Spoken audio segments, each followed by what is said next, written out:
We were on our way to South Asia with an organization back in 2004. And I got introduced quickly to two books that would eventually blow my mind. One was Bruce Carlton's Acts 29 training manual. And the second was David Garrison's Church Planting Movements.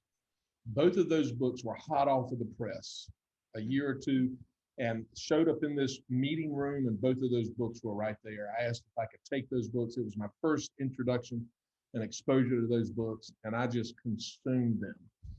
And I'm a bit of a healthy skeptic, a bit of a realist. And so I read all these great stories, and I wanted to know, could it happen? Is this real? Is it legitimate? And so that began to me a hunger to see, man, if we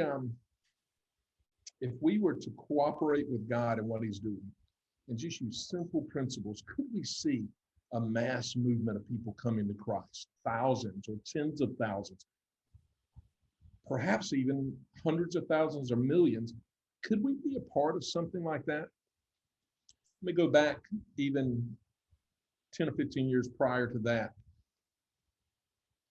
When I truly came to the Lord, someone challenged me to read the Bible. I'd been going to church all my life, but really hadn't read the Bible.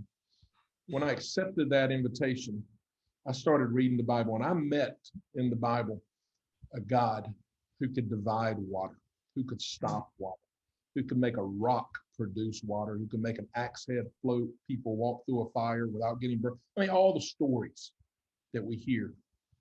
And I asked God at that time, man, do you still do that today? I've heard that you're the same yesterday, today, and tomorrow. If that still happens, can I have some of that?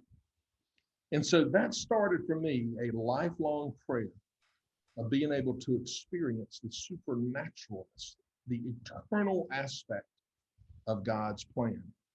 So when I hit David Garrison's book and Bruce Carlton, and I saw that God was doing literally an Ephesians 3:20, which is a life verse of mine. We call it the E320 living, that God can do more than we can think or imagine according to his power that is at work within us. Those two thoughts, supernatural living, eternal living, and God was moving majorly around the world, these mass movements of people coming to Christ, disciples being made, churches being started. Man, God, is that where you want me? Is that part of me in your story? Because if so, I accept. Let's get the show going. That's it. That's the invitation. That's where I got started. Okay. And what happened next in your journey? Yeah. So we came to India, and within the next 20 or 30 days, I'm a bit of a learner. I'm curious. I ask 1,000 questions. And so I was able to meet David Garrison. I was able to meet Bruce Carlton. I tracked those guys down and asked them 100 questions. How do you know this is true? How do you know it's real? Are these legitimate disciples? Are they faithful to the word? The churches, what do they look like? They're small, but are they real churches? Does God think they're real churches? Asking all those questions. So I'm trying to learn and, in a sense, build my own convictions of what I believe the Bible is teaching for me and how I should live it out. So we come to South Asia. We are actually spent 10 days with Bruce and Gloria in a training and pounding them with questions.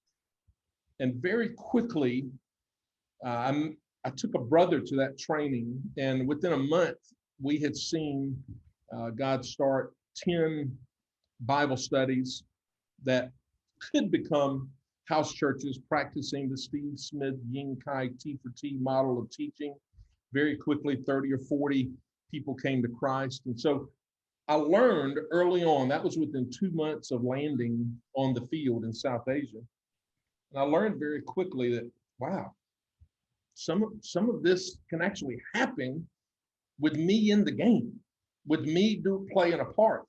Well, because of some different issues, that work did not continue. But I went back to learning language. And in September of 2005, I was invited to another Acts 29 training that was conducted by a coworker. And he asked me to teach a couple of sessions, maybe on prayer or the abiding life or something like that. I didn't teach much. I was just there. But what I did do is I worked the room. And I met with all the church planters that had come to that meeting. There were about 40 of them, all local guys, all Indian guys, in fact. And I met all of them.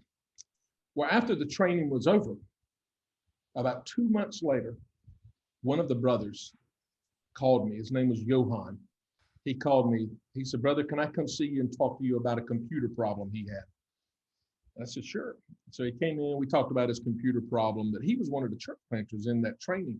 And so I asked him, "Brother Johan, was that training helpful for you? I'm still trying to figure out what I'm doing, how I'm doing it, what we're going to teach. Four Fields is not around at that time. We since have aligned with that, and it's very helpful. But before then, we were just trying to figure out what were we going to teach, what were we going to say. This was 2005. So I asked him, "Johan, was that training helpful?" He says, "Very helpful, brother, very helpful." Well, I've learned that all the Indians are nice. And so everybody says it, right? So I said, "No, you can be honest with me. Tell me how it was helpful." He said, "Very good, brother. I very much liked your training." I thought, okay, he's told me something that told me nothing. So I decided to change my question. And I asked him, "So Johan, can you tell me what's different today than 60 days ago, 90 days ago? What are 3 things that are different today?" And he says, "Well, brother, we started 13 new churches." And I said, "You've done what?" He said, "Yeah, we started 13 new churches." And I said, "Well, how did you do that?" He said, "We did what you told us to do." Well, I didn't tell him to do anything. My colleague actually told him that. But my question was, so what did we tell you to do, man?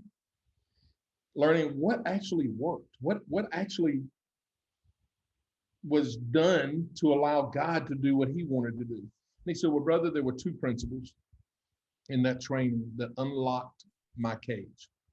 The first was that any layperson, any volunteer, any person could start a church. I never realized that. I thought they had to be trained biblically, ordained, full-time, all of that." He said, when I heard that principle about the priesthood of believer, freed me. He said, the second thing was that a church is the people and not the bricks and the steeple. He said, I always thought in my mind that I had to own a piece of land and I had to have a building for it to be a church, to be legitimate, because in my culture, that's just kind of what we value. But when I learned that it was the people meeting together, and they could actually meet outside, they can meet in a house, they can meet in a shop, anywhere. Again, that's the second lock that was undone. I was discipling 5 people, went back, challenged them to identify 3 villages each, go to those villages, share the gospel, do the Luke 10, all of that. And I will coach you on how to bring those people together and start a small church. And they had started 13 of these churches. Being the skeptic, I asked him, brother, can I come see?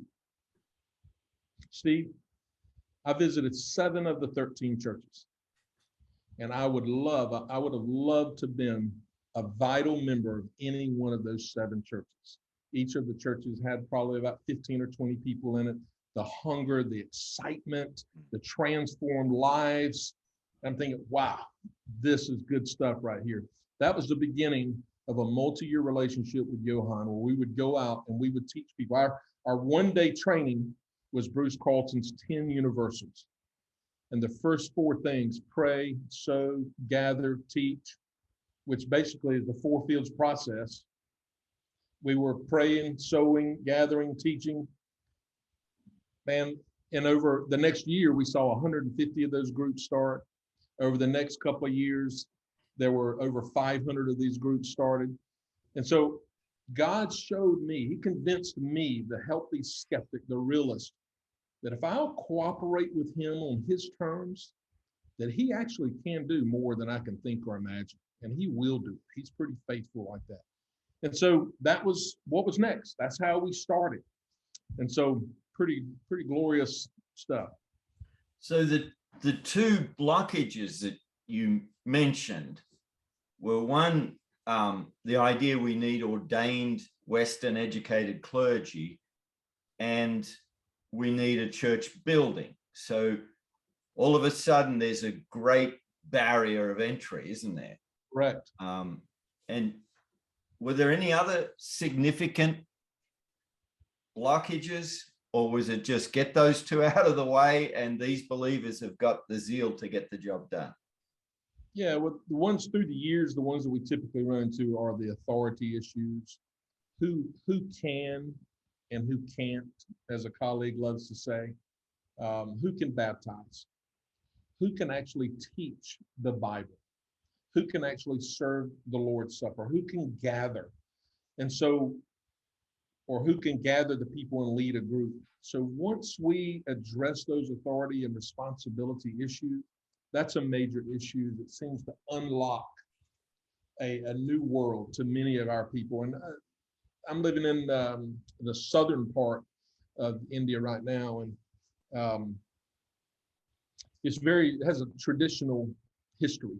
And so there are a lot of mindsets there that we have to address. So we take people right to the Word, spending time in the Word, open Bible. Hey, what does God say? Your culture says this, God says this. How do we work with that tension? How do we work with the differences there? So priesthood of believer, churches, people, the believers, that gives a bit of freedom. The authority, who can, who can't, who can do things, who is God authorized to do certain things in his work. Those are major keys that unlock the mental cages that some of our people find themselves in. And as the outsider coming from another place, another culture, another language, what did you learn about your role in that sort of first phase? Yeah. So I guess different people can see themselves different ways as a foreigner. But that was one of the questions I was constantly asking of my mentors, David and Bruce and Kevin Greason and some of those guys who were our mentors in the early days. What is our role? And I found that one of my roles is that of a catalyst, going in and finding people that already have that hunger and vision and showing them what can be in a greater way. Johann was already in the Word, he was already committed, but when he saw those two keys that unlocked a couple of his doors, he was off to the races. And so challenging people on their assumptions, challenging people on their beliefs in a nice, friendly way and saying, hey, is what you know and what you've been taught from the Word? And they say, well, absolutely, brother, everything's from the Word. Okay, can I show you another part of the Word that might be a little different than you're thinking? How do you address this difference in things?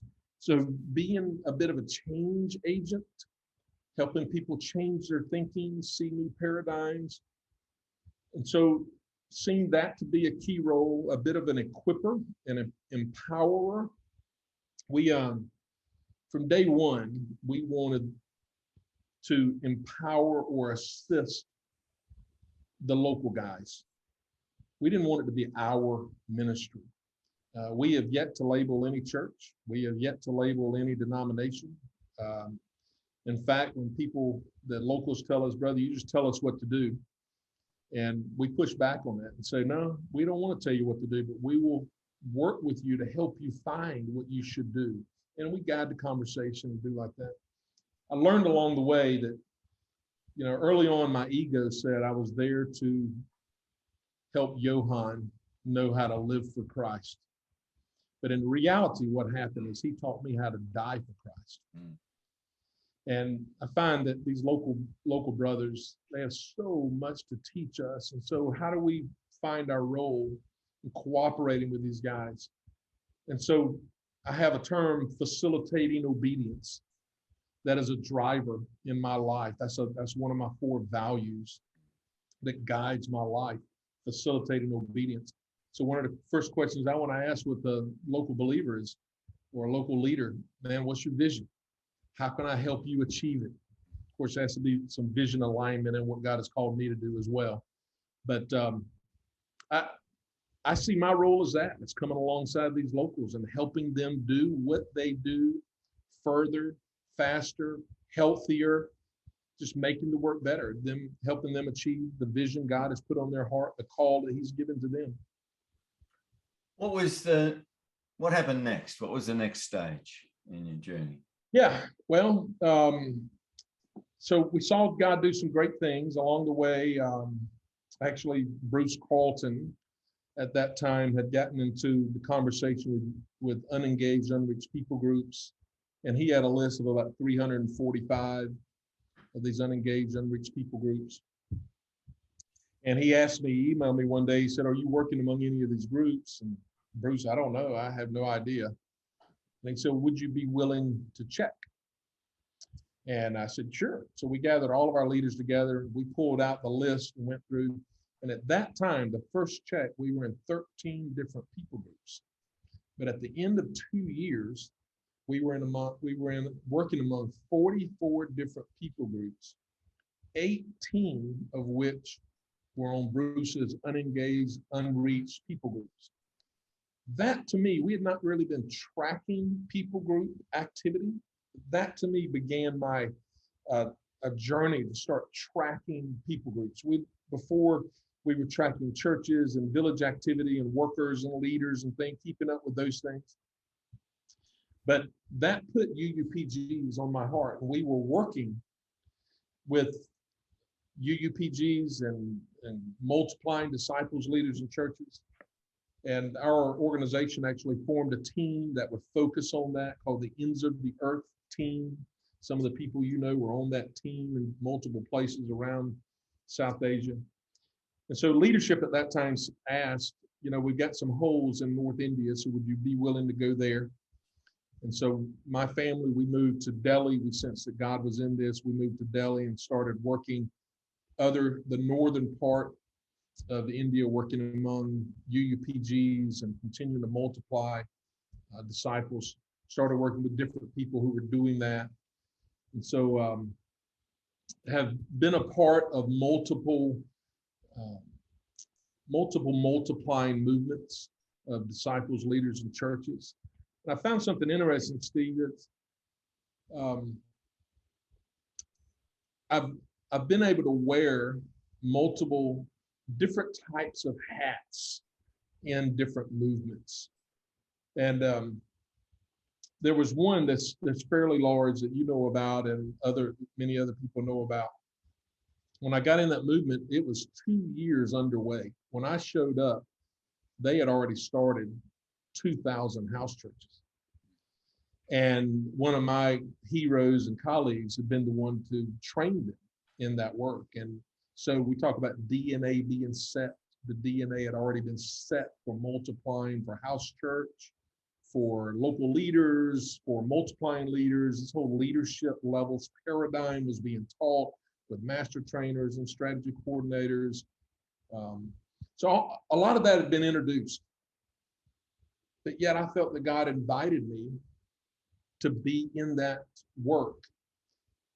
And it wasn't my role to necessarily introduce those concepts, but to continue campaigning those principles, to get in and encourage, empower, equip, help resource some of what God was doing. So I found that in that movement, I wasn't necessarily the catalyst. I was the expander, if you would. And so coming in and taking it from 2,000 to 5,000 and 6,000 and 10,000 or whatever churches, and then addressing health issues. Man, are these churches, are we even healthy? Are our disciples healthy? What are we doing about that?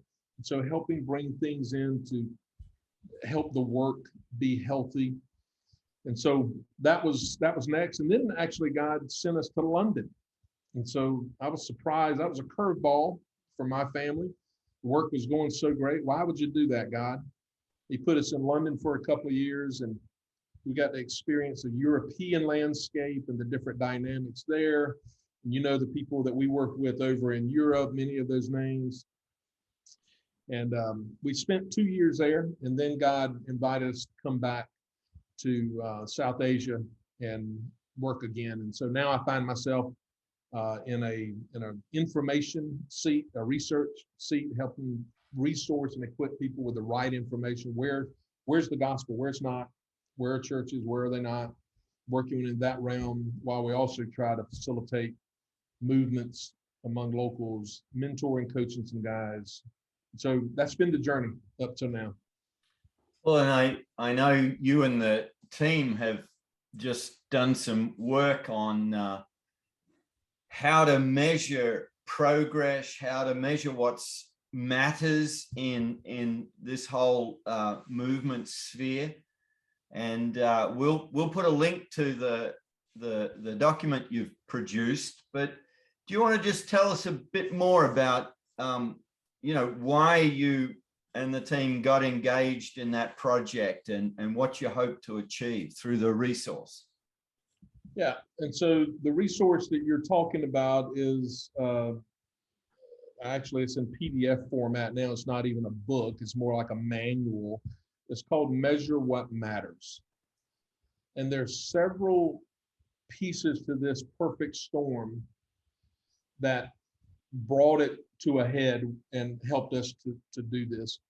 One was I found that in my work through the years, that when I measured, when I tracked, that enabled me to assess, to evaluate, to diagnose. And then I could talk, and if I tracked with a level of detail, it enabled me to assess and diagnose with a level of specificity, with some intelligence. We weren't talking pie in the sky, we were talking real deal. And so if I could assess to that degree, then I could coach with intelligence. Hey, what if the next 60 days look like this in your work? You could address this problem, this issue. Hey, I see you're not multiplying from first generation to second generation. Let's look and see what might be the issue here. So we're problem solving, we're coaching. But I found that I could problem solve better if I knew the specifics about a problem. And so all the way through our work, on every front, whether it was leaders, how are we bringing leaders from emerging leader to productive, reproducing, fruitful, faithful leader? Churches, church health, emerging church, new group of people. How do we get the health? How does this church multiply? Disciple. How do we track the health of a disciple? People groups. How are we tracking people groups? How do we know whether any people group is engaged or unengaged, where they are? And I mean, every front of our work. And now the conversation these days, one of the conversations hangs around exit. So if Paul had permission to say, all right, guys, I'm done. I'm on my way to Spain. How do we get to that place? If God has called us, if we actually are an apostle who is sent out from one geography to another, when is our job done? And so how do we track that? How do we talk about exit? So that history plays a major role in it. So I've done a lot of that tracking and assessing and played a key role in developing some tools and systems and structure in tracking UUPGs. And with those systems, we were able to confidently share with the global world that on our watch, with what we are familiar with, over 400 formally reported unengaged UUPGs or unengaged UPGs have now been engaged. That we know where the work is, we can take you, we can show you that. And other organizations like FTT and different people like that are doing the same thing. And so the tracking, keeping the reports has enabled us to confidently say what is and what isn't. So some of my colleagues felt, in the leadership circles, felt, man, should we increase the volume in this conversation? Should we talk about it more? Should we help our colleagues and GCCs and locals know how to track better? And there were a couple of new technology things being done, some new apps. You may be familiar with the GenMapper app, the NPL GenMapper and GenMapper.com. There's some other mapping apps. The Coalition of the Willing, that was brewing, that's trying to track believer, disciple, and church presence in every area of the world. That their starting place was South Asia, one of their starting places. All of that was brewing all together. And so our leadership said, let's formalize this discussion. And so we formed a tracking and assessment task force. And that started about a year ago, and leadership asked if I would be willing to lead that, to form that task force, to lead that discussion, facilitate that discussion. So we started meeting. We formed a task force of about 12 people in early 2020, and we started discussing. And early on, we realized that in order to carry the conversation well, we needed a resource. So can we put together a resource that talks about all of the issues related to tracking, reporting, assessing, coaching? We use that acronym, TRAC, tracking, reporting, assessing, coaching, in the manual. And we try to address different issues like biblical rationale. Does God care? Should we give attention to it? If he does care, what did he track? And how did he track? Did Jesus have a report form? Did Paul? We're asking all these questions. All of that is included. We know that in tracking, are we tracking just numbers?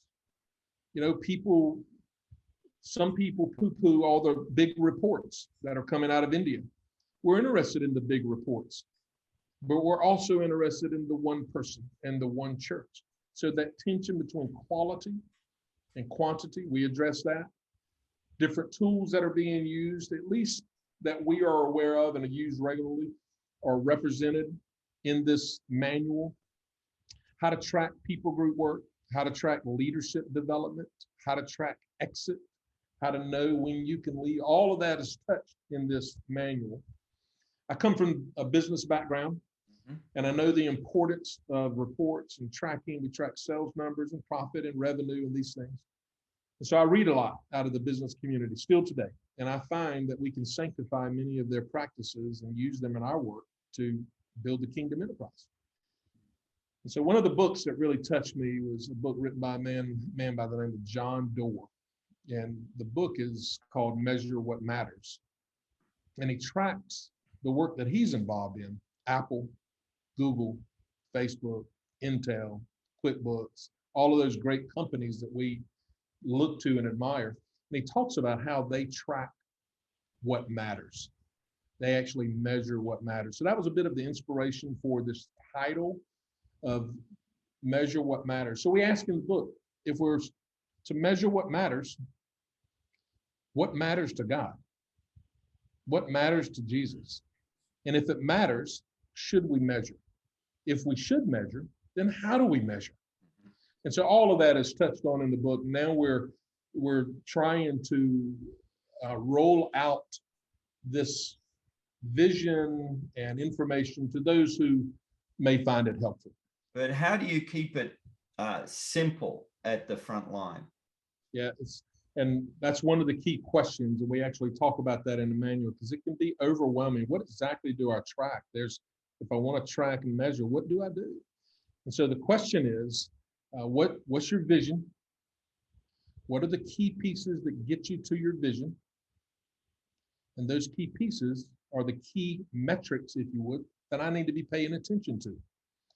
So for us, our organization, the people, our tribe, our people that we hang around with, our vision is no place left. That's a Romans 15 call. But what does no place left mean? So we've unpacked that and tried to define it for us. That means local leadership, local ownership of what we call the core missionary task. Now, we defined even what the core missionary task is. We studied the ministry and model of Paul and Jesus, and we feel that we can define that core missionary task into 6 different components. And we call those entry, evangelism, disciple making or discipleship, church formation, leadership development, and exit.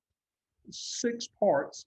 We trace Paul's ministry, and we feel like you could package his ministry, if you would, to make it simple into those 6 components, following all of his journeys. And even with Jesus, that seemed to be their priorities. So we said, hey, look, if we're going to be apostles, if we're going to be sent out ones, missionaries or whatever, if we're going to be workers, what's our role? We label that the core missionary task. Well, we feel that part of exit is helping local leadership own that vision and task. So because that's our vision, no place left, equaling local ownership of the core missionary task of these 6 components, we want to measure that. How are we doing? So one of the things we want to track is presence among place and people. So how are we doing with place and peoples? Or is there activity? What is the level of activity in these different places and peoples? And that's the whole coalition of the willing, right? They're tracking the place metric. Do we have disciples in churches? Those are key pieces of the core missionary task. Okay. Local ownership. I would track leaders. In fact, that's probably, in my mind, if I only had to track one thing, I would say track disciples and leaders. You say, well, that's 2 things. In my mind, a leader is a mature disciple. So track people, track the leadership. I would recommend getting to know the leadership level model and tracking where are all my leaders. Are they level 1, 2, 3, 4, 5? And I think you probably got a podcast on this somewhere. So go back in the library and learn about leadership levels if you haven't been exposed to that. But I would track where are my leaders. That would let me know where I need to coach, where I need to teach, where I need to train for further leadership development, because I need multiple of those leaders. I would track disciples and leaders first and foremost. Then I would track church health, because disciples and leaders are developed and continue to be developed in a church context. I would track those things among every people in place. So tracking disciples and leaders, church, healthy church, where and among whom. That's if I had to sum it down into just a few things I would track, that's where I would hang. How many years you've been on this journey, Randy? Been a believer for 27 years, been in international work on the field for 17. Okay. So what keeps you going? What keeps you encouraged in this call? Hearing stories of God having his way in people and them becoming a part of his story, them realizing that he's God and living for him, fearing him, honoring him, loving him, whatever. Just yesterday, and this plays into all the things that we were just talking about with the measuring and tracking and faithful disciples, whatever. Just yesterday, I received a couple of WhatsApp notes from a local leader that I work with. We recently, God worked out the details, a great miracle story of getting us literally tens of thousands of the Gospel of John booklet. In fact, 50,000. Free of charge to us, but somebody somewhere, some kingdom business person helped fund that project. Major part of God's story. We received it. We're passing these out in the field. And we got a plan that whenever we train people how to share their story and God's story, we give them 5 or 10 of these gospel booklets, and we're using it as a track, actually. And we're challenging people. It's in the local language. We're challenging them to read this. So the quantity aspect is my partner, I'll call him S. S says we trained 40 people, and we gave out each person 5 of these booklets. So we gave out 200 booklets. That's a great story. We could send that home and say, man, we gave out 500 or 200 Gospels of John. Great. But we know we want to see the transformed heart. We want to see if God is working in our heart. We know his word is living and active. But let's see the fruit on the tree, man. And so we challenge our worker. And this is, again, our role on the field, our part in God's story. Hey, we're giving the booklets out. But man, what's even better is seeing the fruit grow on the tree, collecting the tree. So any way we can go back, can we check and see what God is doing with the book, with the Gospel of John? And so they make plans. They calendar it into their calendar to go back and visit these people, walk back through the people and to check. And they did, one of the trips was yesterday, getting out in the field, probably wearing a mask because COVID is still bad here. They're going out, they're checking. And he writes me back with 2 stories. He says, sir, I guess we should believe that you won't believe. that one of the ladies who got the book, she was so excited to get this book that she's reading it. And she gets to John 3, and it just tears her up.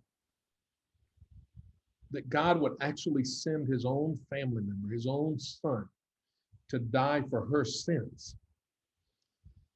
She got so excited, he said she took that book and went throughout her village showing other people this book. Hey, did you read this? I've been told this is true. That God would love me so much, he would give me his son to pay my price, to die for me. What of our gods is doing that? And now there are people that are interested. They're forming a group there that we know will become a church. They don't know that yet, but they're interested. They're listening to the Bible. Now we've got another leader who's going there to give some leadership and direction to help the disciples understand what is in that little booklet, hopefully to bring some maturity, so that then we introduce New Testament, then we introduce full Bible over time. They're making disciples there. Well, that's exactly why we tracked.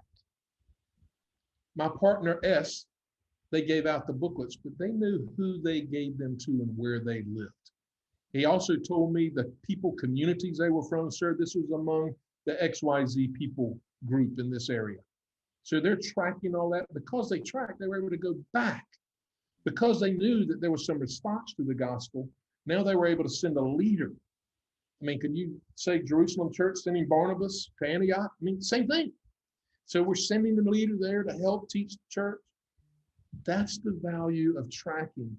But note that we're not just tracking the number of these gospel booklets that are going out.